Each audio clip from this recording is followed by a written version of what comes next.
everyday witches emerge from the shadows of secrecy. Broom closets are flinging open and witches are taking flight. Whether you are hiding in your cozy closet or flying with pride, stay for a spell as Witchcasting with Theodora Pendragon and her guests share magical moments, stir the cauldron, and debunk misinformation and misconceptions about paganism, witches, and our wonderful world of magic.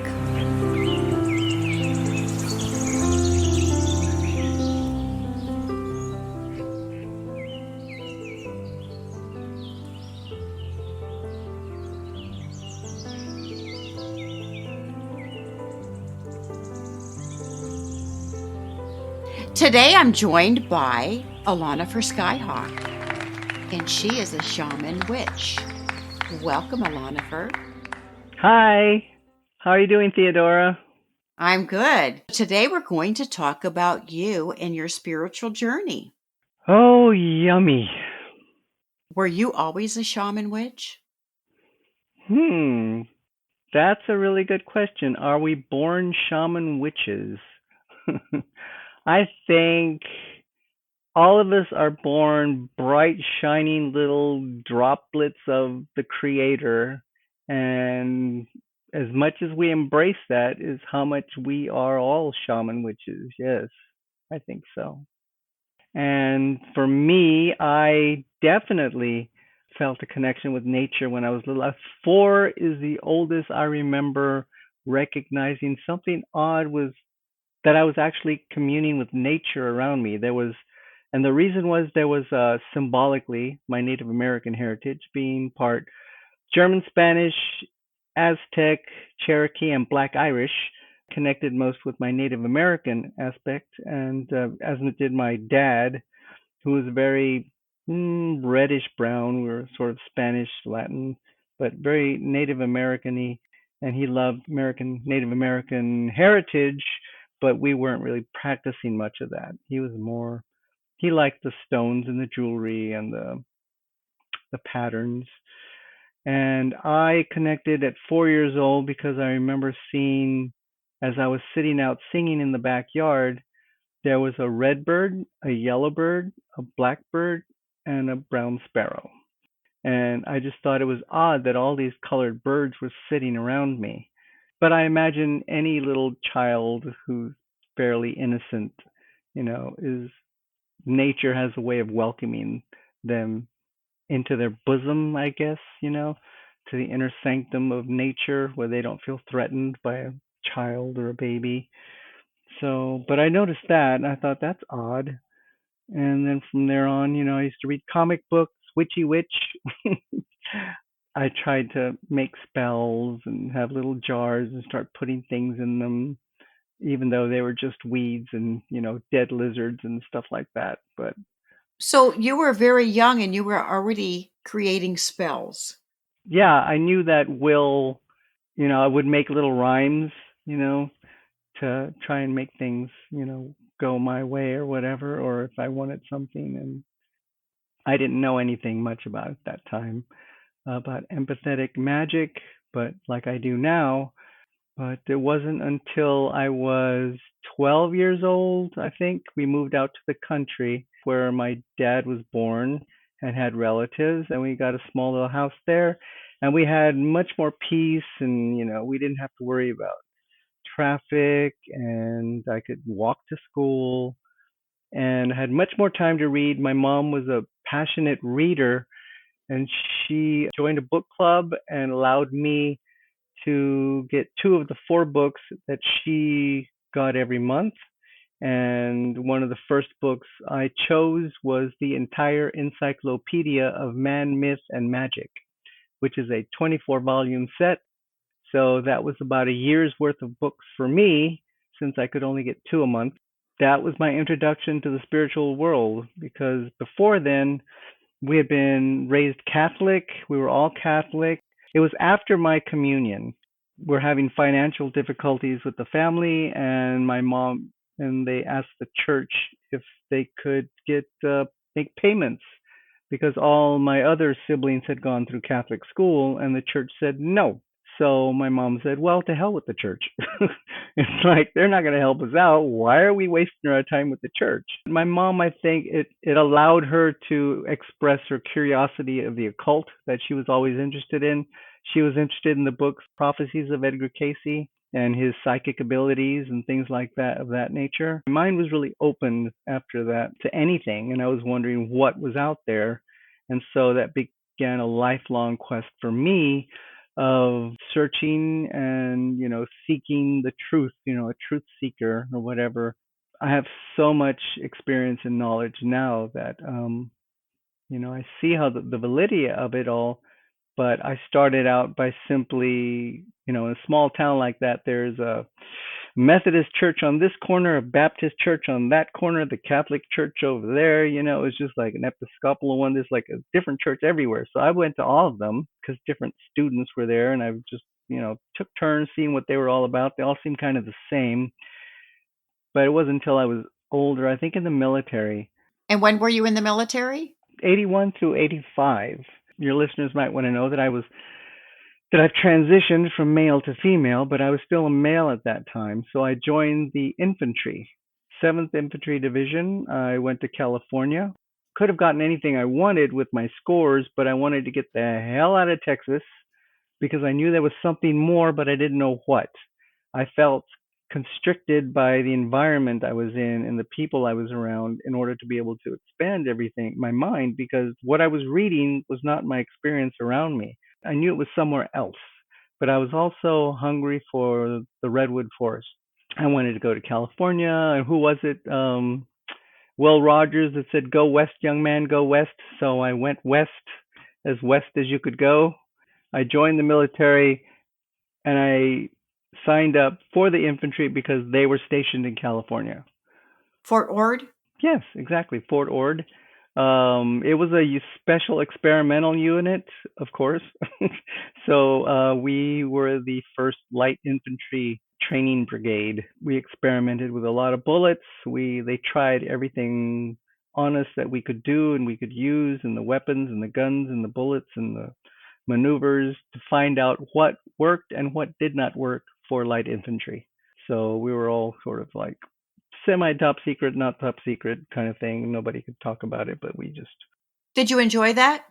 I did, because we got to go everywhere. We went to the desert to train. We went to the jungles to train. We went to the mountains. We went to Alaska, and I learned the skill in every place.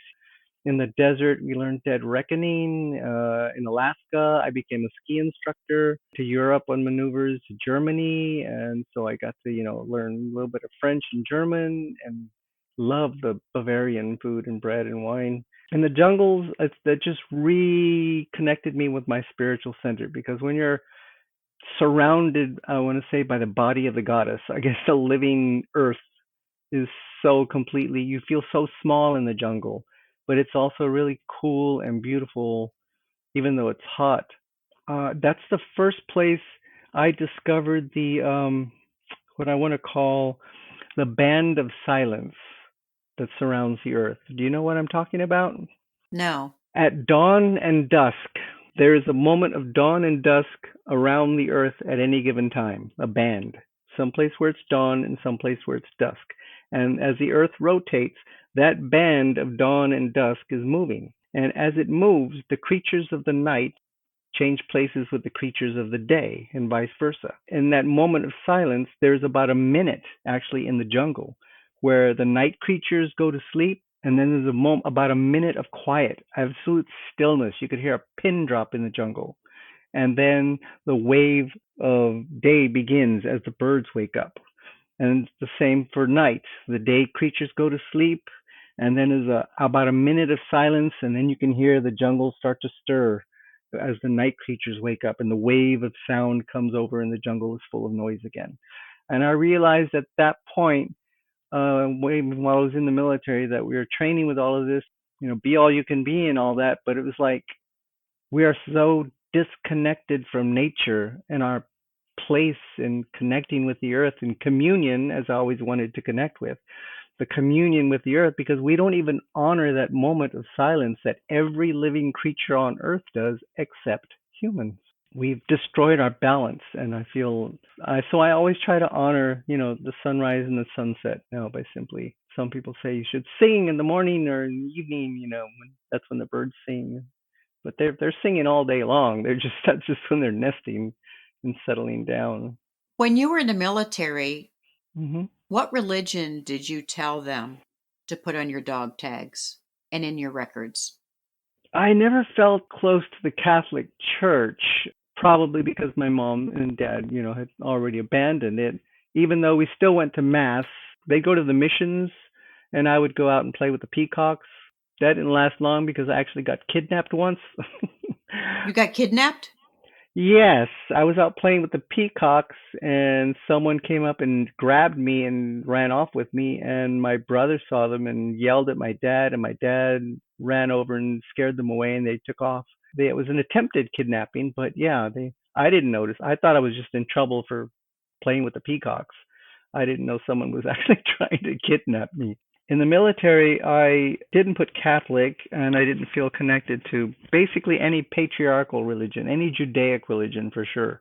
I thought I would put witch or Wicca, but they didn't have that at the time, so I just put Buddhist.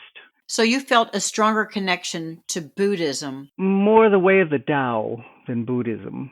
So you just felt like you had to put something down. I had to put something down. Yeah, I didn't want Catholic Christian, service if I died or something. I wanted them to know that there was something else. The way of the Tao was more my connecting with nature. When in doubt, just be was my motto back then. And that's the whole purpose of the dog tags, to have the religion on a dog tag so that when you pass, they know what service Right, is. how to take care of your remains and honor that, which is, I enjoyed the military, the camaraderie. I was very isolated growing up. I mean, maybe that's normal for people like me, but I was also traumatized kind of earlier on, being repressed in my identity. I didn't have the information about who or what I was. The entire encyclopedia of man, myth, and magic never really talked about, trans people. I didn't really know that they existed. I think the only, I didn't know that that was an option. Again, I felt like I was born male. I should do everything I could to try to be a male. And again, that might be some impetus for joining the military. It's like, be all you can be. I'm like, well, maybe this will definitely make me feel comfortable in my skin, being a man, be all you can be. So I tried that, and it didn't work. I excelled at it. But there are women who join the military and they can be all they can be too. No, I meant be all I could be in the skin that I'm in, And so I just felt I should try to make the most of it. After I graduated, I became slowly, gradually more androgynous, wearing kilts a lot. Again, being part Native American and a Gemini, I felt that twin spirit wasn't really anything odd for me, that it was just normal that I would feel, pulled between two genders. Science finally validated what I'd been feeling. I thought it was just a fetish. I went into theater after I got out because I did the whole trade thing where I joined the military and they pay for my university. After being in California, stationed at Fort Ord, I saw the campus, the University of California at Santa Cruz, and it's a campus that's on a hill that is next to the redwood forest with mountain lions and the beach on the other side and the town on the other side. And I'm like, I gotta go here. Was discharged from military. I went back and studied theater arts in Santa Cruz. My graduating thesis was a play I wrote called The Goddess is Awake. And it was about the earth awakening as a collective conscious being, and she's not too happy. I had gone on a trip the year before with a friend on the spur of the moment to the Yucatan. She invited me, and I was like, I really want to go again. So we went down there to Tulum, and Tulum is a pyramid that is on the only pyramid that exists on the ocean front with a seawall. And one of those, shamanic, episodes occurred again miraculously. They just kind of happened where you think you're going to learn something and instead you become the teacher. So I'm a musician and entertainer. So I was going to do my graduating thesis. I didn't know what. I wanted to write a play, but I didn't know what or what I would do.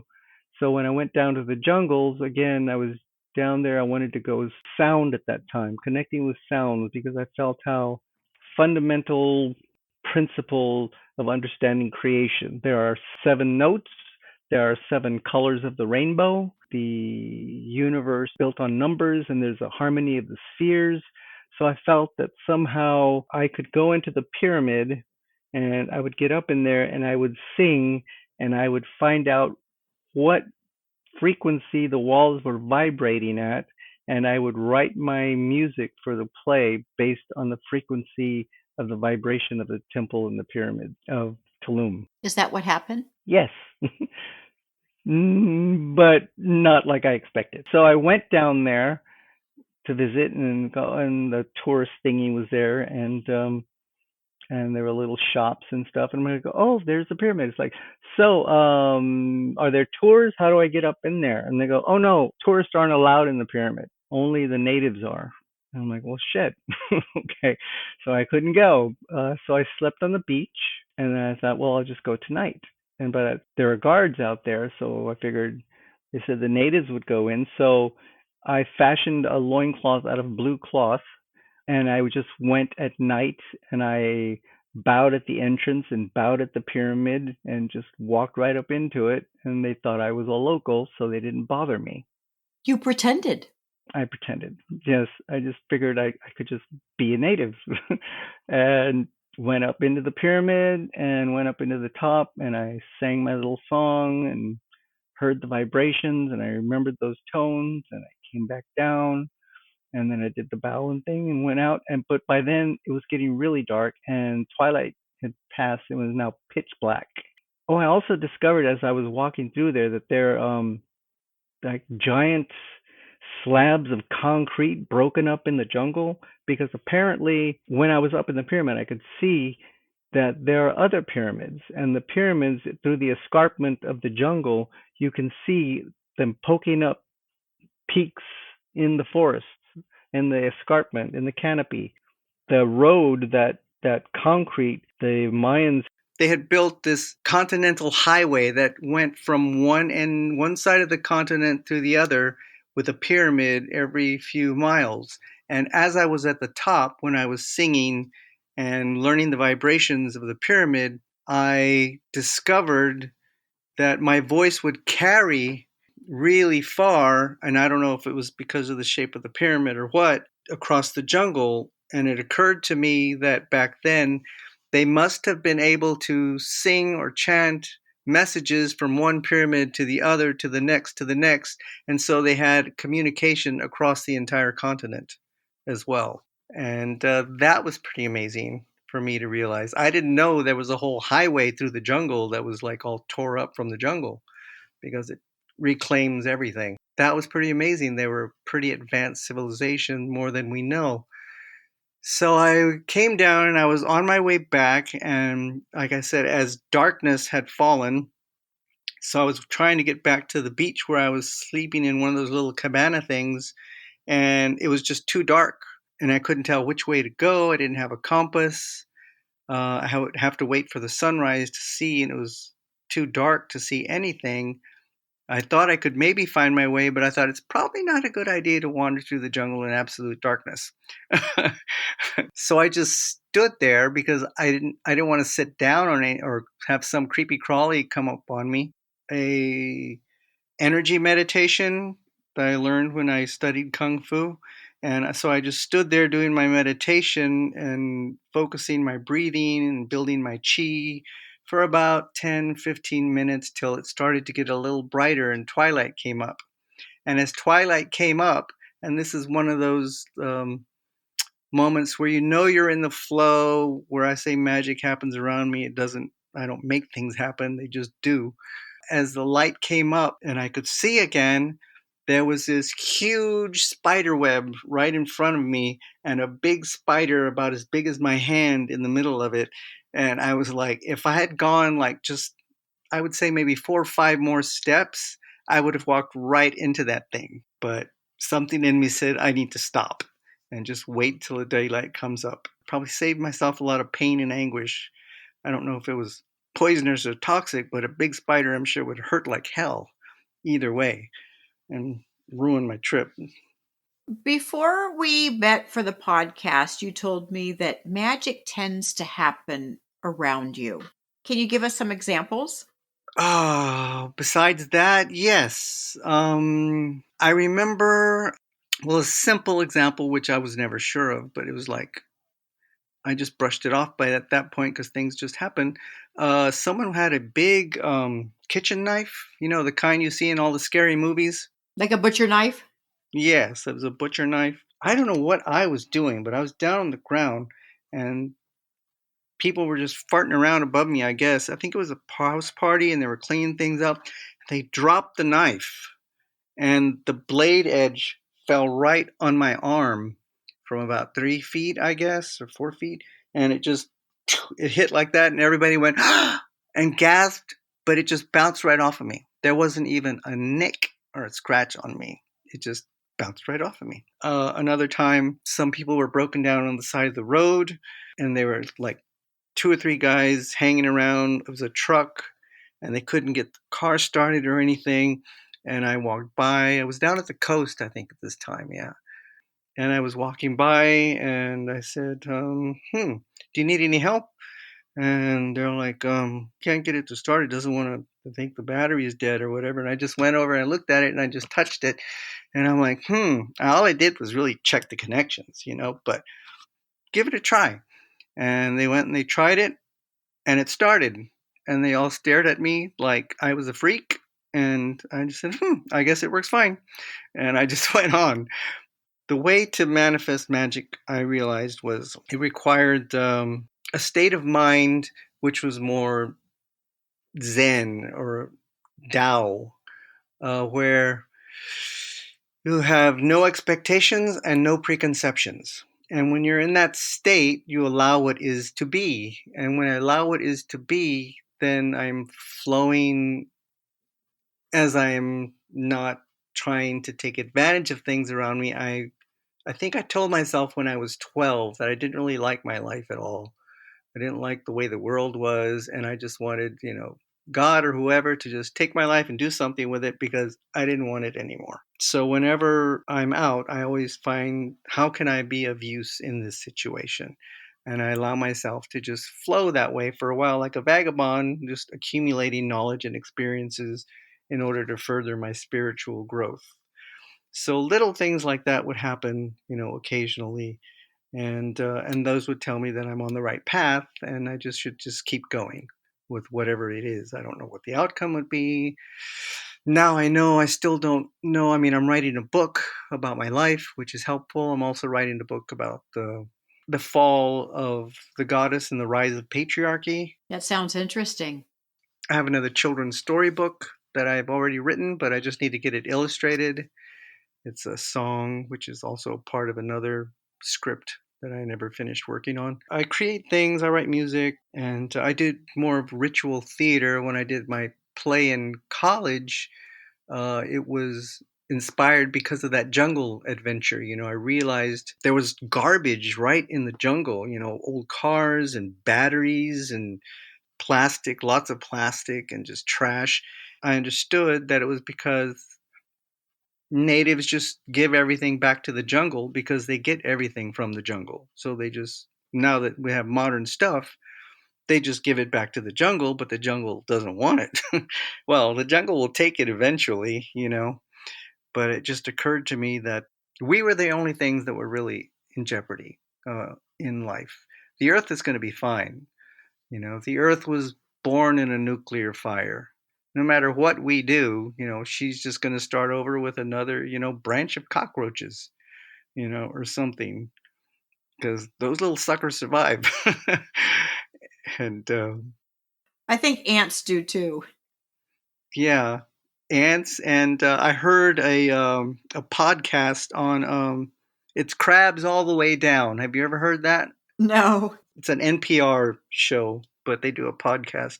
It's called Crabs All the Way Down, and researching the evolution of crabs, and they found out all the different kinds of crabs, and they come from different branches, like of the gene pool. Like some lizards evolved into crabs, or were crabs before, or something like that. And somewhere through evolution, there's like crabs on different branches of evolution. And it's like, how come there's so many goddamn crabs? Why is it crabs everywhere? It's like, is crabs the ideal design of life? But they are pretty. There's even tree crabs. Apparently, they can climb trees. I also think there are toilet crabs too, right? I know there's bed crabs. Oh, those I too. imagine there's probably toilet crabs. Yeah, I think I got those one time, bed crabs. Out in the field. Yeah, somewhere. Seafoam crabs. I remember I got a bunch of those in my swimsuit one time. You ever seen seafoam crabs? No. They're like little luminescent crabs. You ever seen the seafoam that's luminescent at night? I have. Mm-hmm. That luminescence is the little crabs in the foam. Okay. Glowing. Yeah, I got a bunch of those in my swimsuit one time. Glow in the dark crabs. Anyway. I don't know. What else would you like to share? Because of all these strange gifts I had, I considered myself a shaman before. I would connect with the earth and everything, but then all these other gifts. I read tarot cards. I never read tarot before until I went looking for tarot cards, and I saw this one deck made entirely of stones. I think it's called the Philosopher's Stone deck, and I could just read them. I mean, I understood the symbolism behind them. Symbolism I saw in everything in nature around me, so it just seemed natural that I just understood them so easily. So I bought them and I started reading them, but they didn't feel complete because they were very masculine, I guess. And they were just images of stones in relation to each other. And so I went looking for another deck, and I found the Goddess Oracle, and it was all goddesses. And I thought, oh, well, I'd like to know more about those. They look fascinating. And I would read those two, and then suddenly I realized they like to work together. So I read them together, the masculine stones and the female goddesses. And I read those as a deck, as one deck. I remember one time I was on 6th Street in Austin. I used to travel back and forth from here in California in my RV because I continued to work and perform out there in California and learn and grow. I just love the community. It is truly a multicultural melting pot of people, and they're accepted. And you could just walk down Santa Cruz and talk to a Buddhist monk or a priest or a punk from Oregon or a yuppie from the East Coast, or just everyone from every walk of life. I would travel back and forth to read tarot cards on the street here in Austin, and then come back and stay with my family here in San Antonio and visit them for 2 or 3 months or something like that. And one time I was in Austin on 6th Street, and a couple of preachers or evangelicals, I don't know what church they belong to, but one of them had a megaphone, and they just started coming down trying to proselytize to the public and preaching the gospel. And as they passed by me, they said that I was the son of the devil, and that I was doing the devil's work because I was reading tarot cards, and it was a sin and all this other blah, blah, blah. You were out in public when you were reading the cards, like on the street? Yeah, on the sidewalk, just set up in a little booth I made up. How did you respond to them? I said that, well, actually my gift is a gift from God. Why is my gift not a gift from God? And they argued with me a little bit, but I told them, well, I have gifts too. It's like, prophecy is in the Bible. Daniel prophesied in the Bible. It's like many people prophesied in the Bible. How do you know this isn't my gift? This is the gift that I offer. It's like what comes through me, and it helps people. And it's like, where's the sin in that? And they took off, and then they passed by again. But then later on, one of them came back and got a tarot card reading from me. So I felt like, yay! You won. You won. I win. Right. Well, you convinced them that was God's gift to you. Because of all these gifts and talents. And I read this book once called The Celestine Prophecy. And it's a simple book, and it has some basic exercises and gifts and talents it talks about that people will develop as we evolve into, more spiritual beings. And I found them to be really valid because I did some aura work and chakra work while I was in California. I learned many techniques, modalities of massage and energy work and qigong, reiki, but mostly moving energy through the body. The reason I followed that path was I discovered accidentally that I was a healer. That happened, believe it or not, of all places, in a hair fashion show. I had long hair at the time, and so they got me in this fashion show. And backstage, there were these three women, which I'm pretty sure were witches, but I didn't know it. But they were all in black, so I'm guessing they were probably witches. But one of them came up to me, and I don't know how she knew anything about me. I didn't know anything about me. She just said, but we were talking or something. I think I'd gotten into massage and shiatsu at that time. And she said, like, my friend has a knot in her neck. She has a problem, and we think you might be able to help her. And I'm like, me? Well, I mean, I don't do massage. I don't really know anything about that. And she's like, well, we think you could help her if you just can we try? Sure. I mean, I was open to it. So what she did was she got me over to her, and I put my hands on her neck, and sure enough, there was a big knot there. And she said, just put your hands on her there and breathe with her. I'm like, what? Breathe with her? I'm like, okay, I'll breathe. And so breathe. So we breathe and just held my hand there. And about the third or fourth breath, it was like, we breathed in unison. And then suddenly that knot under my fingers just disappeared.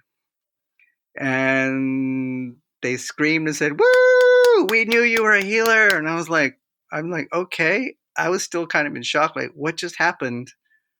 And then it wasn't until way later that I just wondered, how the hell did they know that I was a healer when I didn't even know that I could do that?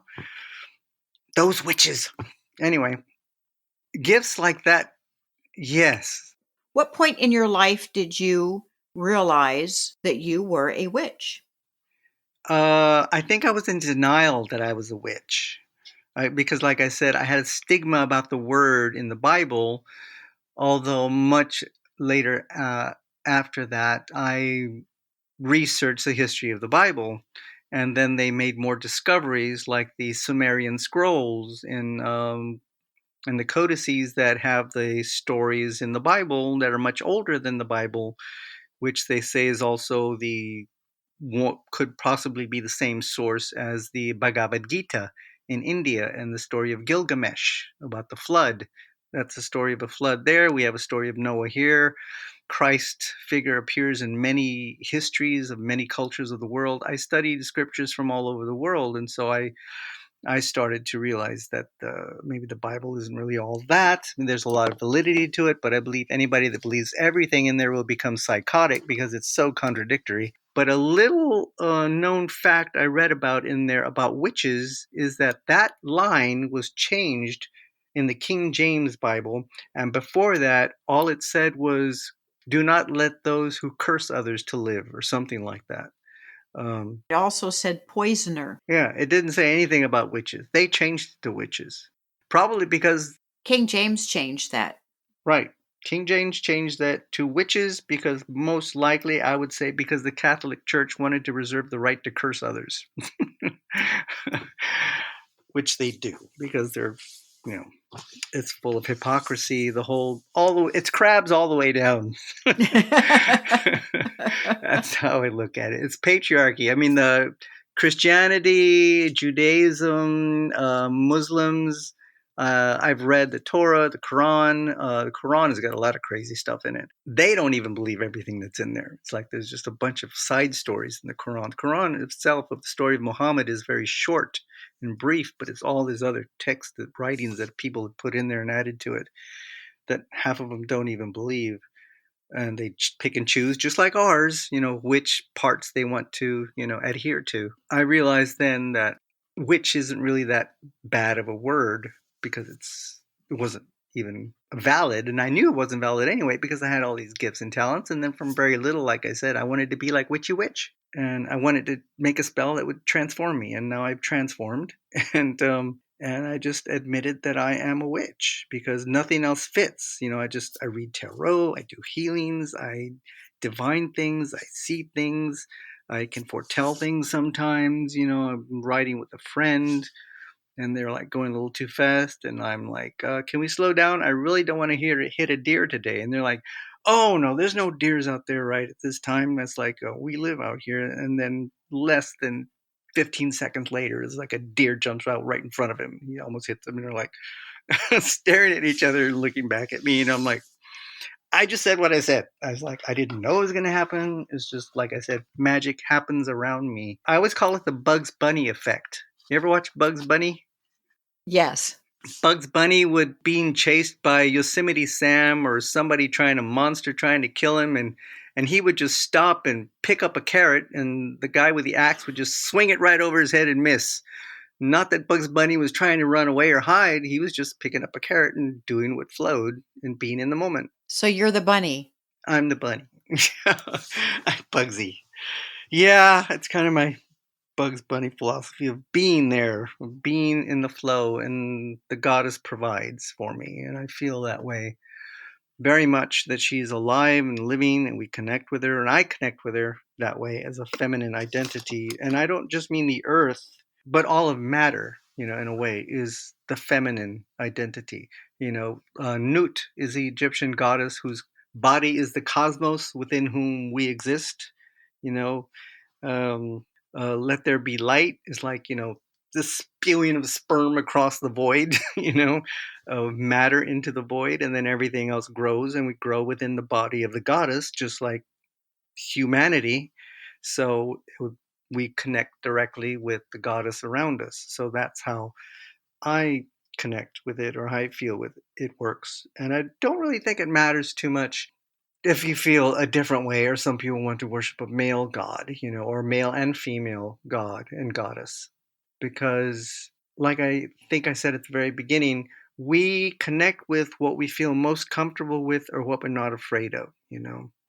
Some people, nowadays, a lot of people like the scary, aspects of, a demon or a devil, but there isn't any. I once showed someone in a seminary course, because I got locked up for doing bad things with drugs. The quick way out was to enroll in a 9-month live-in seminary course. So I did. They were happy when I graduated. Did you challenge them?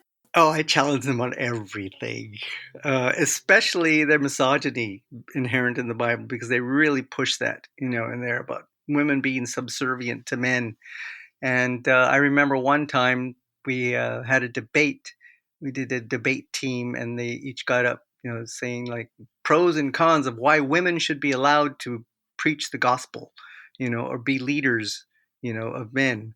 And I got up and I told them about Elijah was on the road to Damascus to go execute John, not John the Baptist, but John the Apostle, who was in prison somewhere over there. And on the road, God struck him blind because he didn't want him to go. But his donkey knew the way.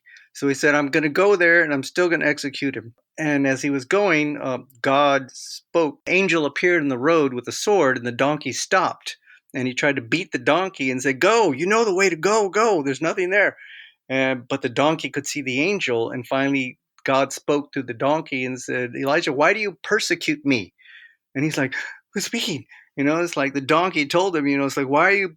He was beating his ass, and the donkey was like, why are you persecuting me? So my argument was, just like, I can't remember her name, but there was a woman who was a leader of the Jewish people for a while, something with an E, Elid or Edith, or anyway, Esther became the ruler of the Jews because there were no noble men at the time. And Esther, and they would all argue, well, there was just no noble men then, but there's noble men now, so we shouldn't have a woman. And my argument was, well, if Jesus could speak through an ass, surely he can speak through a woman.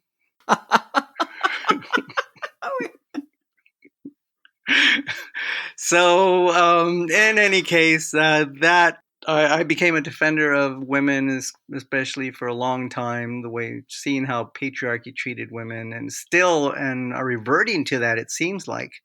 the more persecution of women, like in Iran right now, and even here in our country, taking away women's rights to health care and their own bodies. I mean, I feel it's like they're experiencing the desperation of the fall of patriarchy, and they're wanting to cling to it, any way they can. And it's also a good time for women to gather together and remember their power, and that, hey, the goddess is alive. And I think we need to reconnect, and women need to gather and make it happen. And I believe that me and others becoming witches and recognizing our witchiness and no longer being ashamed of it and just standing up for who we are, and that the magic of the earth is beautiful. The only evil is in your own heart. I always made that argument too with people at the end with math. You say God is everything. Well, if God is everything, then where's the devil? Well, the devil is like, somewhere else. I'm like, well, there is no somewhere else. If there's another where else, then that's not God. Then he's not God, because God is everything. So it was like a circular argument, which they couldn't get past. It's a mystery. They'd always end with, it's a mystery. Now, the only mystery is that you believe the bullshit, and they do. So this is my witchiness now. I practice healing, and I've just been doing a lot of research, healing my mom, bringing her back after the doctors gave up on her. Put her on hospice 4 years ago. Now, she's still alive, so everyone just stays back and lets me do what I want, take care of her, because anything that comes up, I just do the research. I like to read. She taught me how to read, and I just do the research, find the herbs, the potions, the lotions, the motions, the energy work. Currently my latest thing is I've got cats in the house, because the purring of a cat vibration creates the sounds that help heal bone, muscle, and tendon, and it's helping my mom as well. Little magic never hurts. And your mom is 99. She's 99 years old now, yes.